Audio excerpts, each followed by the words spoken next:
రాష్ట్ర ప్రభుత్వం ప్రవేశపెట్టిన బడ్జెట్ వల్ల మహిళలకు నిరుద్యోగులకు ఎలాంటి ప్రయోజనం లేదని ప్రజాశాంతి పార్టీ అధ్యక్షుడు కేఏ పాల్ అసంతృప్తి వ్యక్తం చేశారు. విశాఖలో మీడియా సమావేశం నిర్వహించిన ఆయన కేంద్ర రాష్ట్ర ప్రభుత్వాల తీరుపై మండిపడ్డారు. ఎన్నికలకు ముందు హామీలు ఇచ్చినప్పుడు రాష్ట్రానికి ఉన్న అప్పుల లెక్కలో చంద్రబాబుకు తెలియదా అంటూ దుయ్యబట్టారు. జగన్ తో పాటు అతని సహచర వైసీపీ ఎమ్మెల్యేలు అసెంబ్లీకి వెళితేనే ఆ మాత్రమైనా ప్రశ్నించే అవకాశం అంటూ ఉంటుందని పాల్ వ్యాఖ్యానించారు.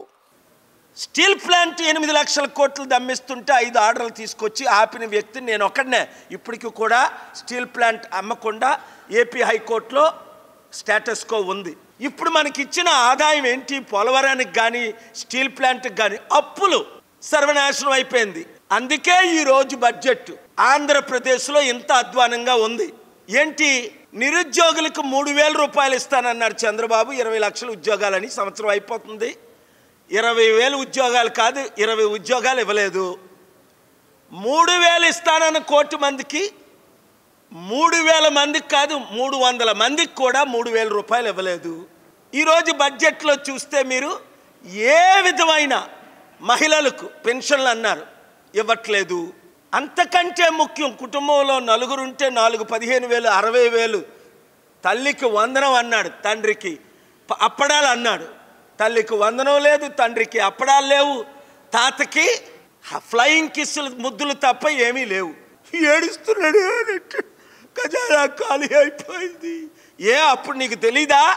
10 లక్షల కోట్ల అప్పున్నది 13 లక్షల కోట్లు అని అబద్ధం ఆడేవే చంద్రబాబు నాయుడు.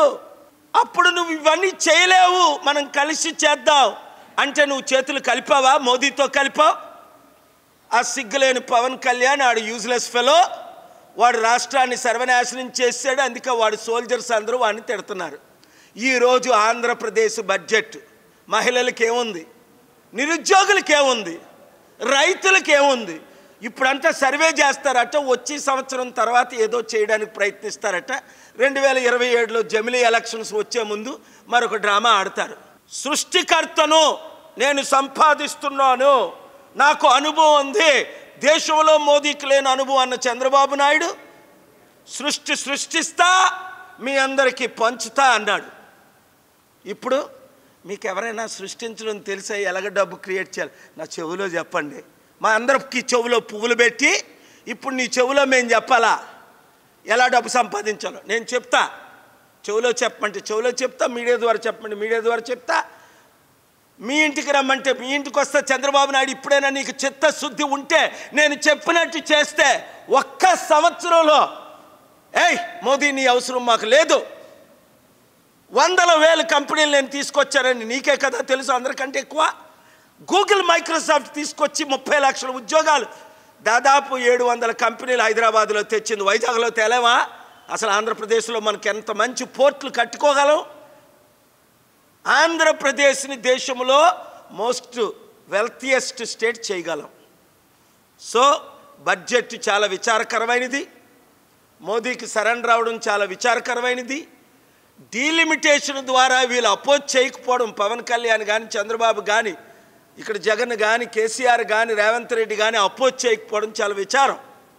సో నా సలహా ఏంటంటే జగన్ తమ్ముడికి, నువ్వు అసెంబ్లీకి వెళ్ళు, ఎవరి సలహాలో వినొద్దు, సొంత బుర్ర వాడు, పోరాడు, తప్పులేదు. వాళ్ళే జోకులు వేస్తారు, వాళ్ళకి ఇంకో పని లేదు, వాళ్ళు ఏయో స్టోరీలు చెప్తారు, వాళ్ళకి ఇంకో పని లేదు, విను పర్వాలే. కానీ పోరాడు ప్రజల కొరకు. అసెంబ్లీ ఎమ్మెల్యే అయింది అసెంబ్లీకి వెళ్ళడానికి, ఎంపీ అయింది పార్లమెంట్కి వెళ్ళడానికి.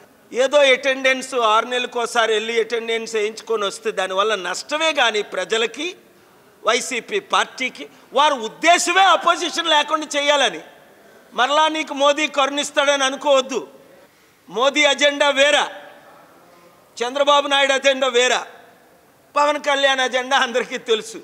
ఇప్పుడే బీజేపీ సెంటర్లో ఓడిపోతే వెంటనే బయటకు వచ్చేస్తాడు పవన్ కళ్యాణే. నేను అన్నాను కదా, నేను ముస్లింని అన్నాను కదా, నేను బీఫ్ తిన్నాను కదా, క్రిస్టియన్, నేను జోర్డన్లో బాప్టిజం తీసుకున్నాను కదా, నా పిల్లల క్రిస్టియన్స్ అన్నాను కదా.